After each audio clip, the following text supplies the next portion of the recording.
What has changed when it comes to the policy for elephant protection? Well, the policy hasn't changed, but in 2020, we prepared a national action plan for human-elephant conflict mitigation in Sri Lanka. It was a committee appointed by the president in 2020 that prepared this policy.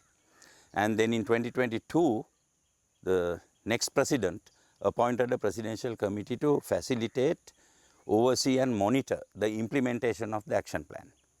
So 2023 and 24, the action plan was slowly being implemented. It was not rolled out in a very large scale because the government had financial problems.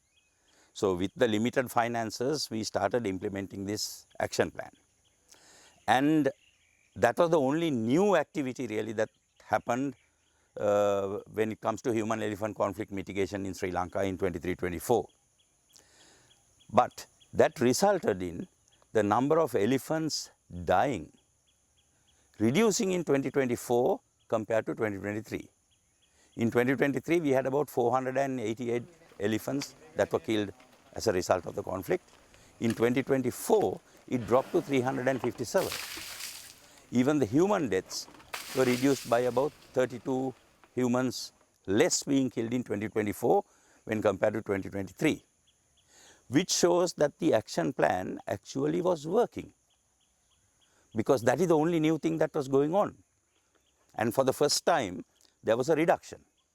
Unfortunately, with the change of government and president, this presidential committee that was appointed to facilitate, oversee and monitor the action plan dissolved.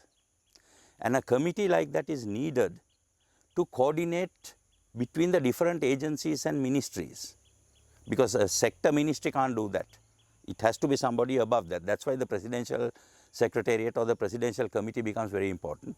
The current government did not appoint that committee, and the current government has not pushed the implementation of the action plan either. And this year, as of today, only 3 months, not even 3 months have gone, 108 elephants have been killed and 25 humans have been killed as a result of the conflict. So if you go at that pace, it will easily exceed 400 this year. So we are going back to the 2023 model rather than what happened in 2024. So I am urging this current government to try to continue the implementation of an existing plan. Unfortunately, in South Asia, whenever a new government comes into power, they want to come up with their own plan. But I would like to urge the political authorities that human-elephant conflict mitigation is not a political solution. It's a technical solution. So whichever government comes into power, the science and technology doesn't change based on the government.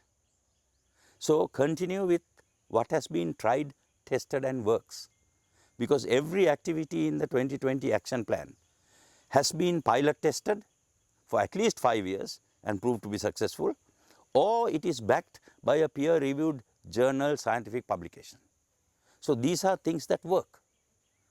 So without trying to do new things, I would urge the government, continue what you are doing, and then if there are new methods of mitigating the conflict, as the action plan calls for, pilot test it for a year on a small scale. If it works, it can be included into the plan. So all I am asking is continue with what has been going on rather than abandoning it.